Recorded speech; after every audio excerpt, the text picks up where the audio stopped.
I am Rebecca from ChemKnits, and today I want to create a soft, semi-variegated colorway on this awesome Donegal base using acid dyes that have already been dissolved in liquid. I feel like lately I've been playing a lot with dry powder applications because that's one of my favorite things to do, but we're gonna do something more variegated starting with liquids today. This tweed sock yarn is 85% superwash merino, 15% Donegal neps from Wool to Die For. And what makes this unique is that the neps, instead of being a more traditional brown, black, cream kind of color, our neps here are green, blue, pink, and yellow. And so that will give a colorful speckled appearance to whatever it is we create. Now, since I'm planning on dyeing this with blue and bluish gray today, we may lose some of those blue notes. In these neps, they may not show up as much, but the other colors should still show up. Now, one thing I do want to note about this is because of these multicolored neps, you can't really see the colors in the strands where you're not seeing the neps, but that is there. So whatever I do to dye this yarn, it often ends up being a little bit less saturated than an equivalent 85% superwash merino, 15% nylon yarn would be, because the neps aren't going to take up any color from our acid dyes. I'm going to go pre-soak this yarn in some plain tap water with no acid for about 30 minutes. The two colors that we're going to work with today are some frozen blue and some Dharma's tornado gray. Both of these are really pretty colors. And when I originally made these dye stocks for another project, I think I measured out 0.75 grams of the frozen blue and maybe 0.2 or 0.25 grams of the tornado gray. So, and I did use some of this on another project. So we have not a ton of dye left. The tornado gray is a more pigmented color. The frozen is a less pigmented one. Now I want to start out by increasing the water level of these dyes. This is going to dilute it more and will allow me to spread the colors out more on the yarn. Sometimes this is something that I do off camera, but I wanted to showcase it a little bit more, so I brought the dyes over here.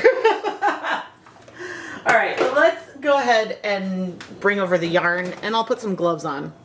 Okay, here's our 200 grams of yarn. And I'm not going to worry a ton about how I lay this out, except I'm going to try to keep things similarly. Now, my pan is a little bit stained from some fiber reactive dyes, but that shouldn't be a huge problem for our project because I haven't been able to budge that. I now want to cover our yarn with the same water I used in our pre-soak. And looking at the volume, I would say we have maybe between 10 and 16 cups would be my best guess. But the important thing is, see how I can like float and move the yarn in here? In fact, I want to add a little bit more water. So in general, when you want to be able to add the colors and have the colors stay pretty well where you place them, you want to have less water in your pan. But when you want the colors to spread more and move more, then we're going to want more water. Now I'm going to add just 1 tablespoon of white vinegar in here. This is 5% acidity vinegar. My tap water is slightly acidic, so I do see that some colors, even completely cold, will start striking to my yarn. But here I am pouring on some tornado gray, and I am just moving that through. I don't know how fast or slow this might strike, how much it might spread, but I'm going to come in with some frozen next because frozen tends to strike a little bit faster. And depending on what happens with these colors from this first round of adding colors, and you can see I'm really moving things around just very randomly, trying to let these colors spread. It's okay if there's some darker sections and lighter sections, but what I want to know is how much are these little bits of color sort of ending up on our yarn versus just ending up in the dye bath. And I would say there is a reasonable mix of the way that the colors are doing this, because we could see a lot more color in the yarn. So I think what I want to do now is come back over with the Frozen, but I'm going to add this dye onto our liquid here. And I'm doing this and then sort of bringing the yarn to it. Now it's not going to give super even coverage, but this is allowing me to spread it a little bit more onto our yarn. But the thing I'm curious about is how quickly may it or will it not soak in to our fibers. So far we've got something really pastel. I think I want to add some more acid now.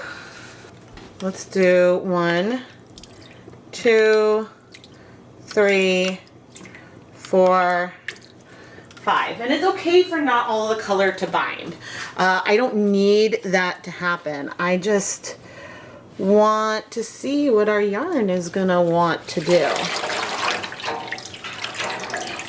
But it's so pretty. Okay, what I want to do here is I think I want to set up our yarn in another way. I'm gonna take the zip tie, move it about halfway down, because I don't want things to be too repeating, but we are just sort of layering these colors on to our yarn. Okay, setting it up like that, coming over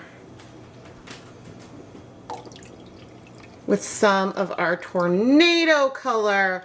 I have a feeling our colors are going to be way more pastel than I originally conceptualized, but that's okay. That means those blue neps are going to pop even more than I thought.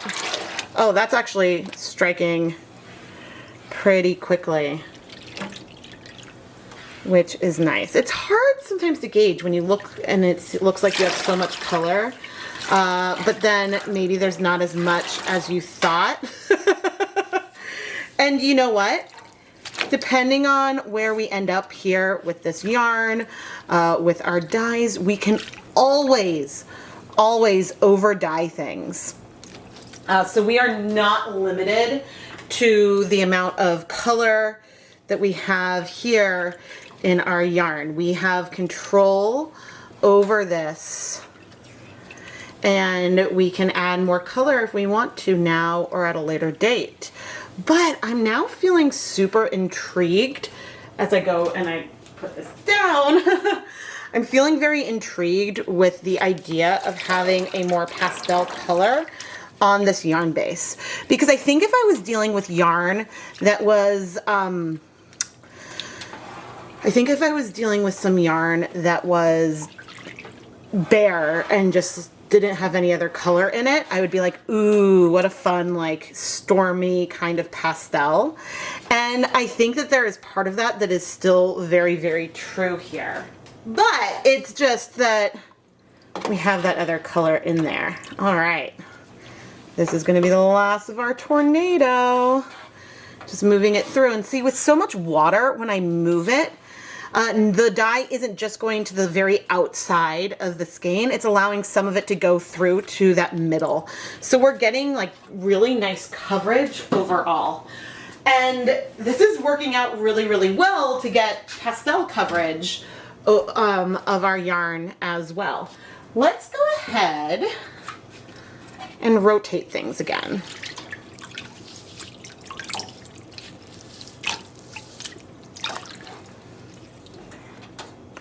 And, you know, these are going to be two very different dye lots. But one other reason for rotating the yarn in here is that it's making it easier for me to change like what area of the yarn I'm primarily adding the dye to. Because you can see our colors are binding to the yarn. It's just, this is going to be a very soft, it's going to be very tonal feeling.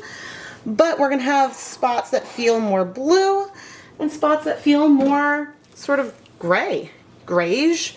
No, not grayish, but just more gray. but this is really pretty. Because see, this is a yarn that you don't want to do something too busy because you want the neps to shine. If you do something too busy, then those neps won't stand out. But now that I've added all that dye that I had, I think I want to finish up the yarn because once it's dry, we can decide if I wanted more color. And if we end up with something more pastel, then hey, we have a method here that worked for getting like a lot of coverage all over the yarn, which is great. Because sometimes when you don't have very much pigment, it's hard to get it to spread all over the yarn. So I'm gonna try to write down how much acid I added and at which points. But anyway, I'm gonna turn on the tube burners, bring this up so it's just below a boil, it's nice and steamy and warm, and we're gonna heat this for 30 minutes. It's been 30 minutes and I'm gonna turn off the heat because we are very steamy and that makes it hard to see what's going on. There we go. Maybe that's a little better. Now, our dye bath was pretty much clear before already, but it is clear now. I'm gonna leave the yarn in here to cool for a little bit, just because that's what works best for my schedule. At this point, you could remove the yarn to let it cool completely, but once the yarn has cooled off, then we can wash it. And I might remove it in like an hour or so, but let me just show you. There's no dye left in there, and the same will be true in like an hour or two when I do finally remove it. So I'll next see you when we're ready to wash the yarn. You know, removing this from the pan, there's more color than I thought. This might be one time when the gray in the pan sort of worked against us a little bit because it made the yarn seem a little bit lighter than it was, which is funny. But I'm washing it now in cold tap water. So far I'm not seeing any bleeding. I'm not expecting any, but the only times that I'm ever actually concerned about bleeding are when like we have a lot of dye, but we did not have very much today. This blue is very lovely. Very lovely and very soft. So yeah, even with soap, the color is in our yarn. Look at that little gray section. But anyway, I am going to finish rinsing out the soap. Then I'm going to put the yarn through my spin dryer and hang it up to dry. This yarn turned out so soft and pretty. My instinct when it comes to the multi-neps, the multicolored neps, has always been to go really dark. So that way the neps would really contrast with a deep color. But this is delightful with a more medium toned pastel leaning colorway. And we still have contrast, so you see the blue. The green, honestly, is the one that doesn't show up as much. The pink and the yellow. They're all there, and it's great. While I was dyeing the yarn, I was like, oh my gosh, this is like no color. It felt like it wasn't bringing very much pigment overall. But that's also because I built it up so slowly that each change was so subtle that it didn't feel like there was a huge impact. But this is a great transformation from where the yarn was originally. Here you really see all of those neps pop. The only problem I really have with this yarn base is that the DK version isn't as awesome, in my opinion, as the sock version. The sock version is 2-ply, has a lot of twist and bounce. The DK weight one has a lot less twist to it. And so the only thing that feels similar are the multicolored neps. Otherwise, they don't seem like the same family, with one just being a little thicker than the other. But anyway, that's just my opinion. I am Rebecca from ChemKnits, and I have a lot more of this yarn base in my collection. So are there any techniques you would love to see on it? Please let me know down in the comments below. And while you're at it, please give the video a thumbs up, subscribe, and turn on notifications so you never miss a new video. Lately, I've been trying to pull through some yarn bases I don't use as much, and I felt slightly guilty pulling this one just because I have a lot more of it, and so it's not necessarily making space for more other things in my stash, but I wanted to try this out on something I thought would be soft, which works well on this base, and something that probably wouldn't be that pigmented, because I did have a yarn mop that I used with these colors and one other gray that turned out so pretty. I wanted to try to do that kind of thing on purpose on something else. And this isn't quite like that, but it's gorgeous and I'm happy. I am Rebecca from ChemKnits, and thank you so much for watching.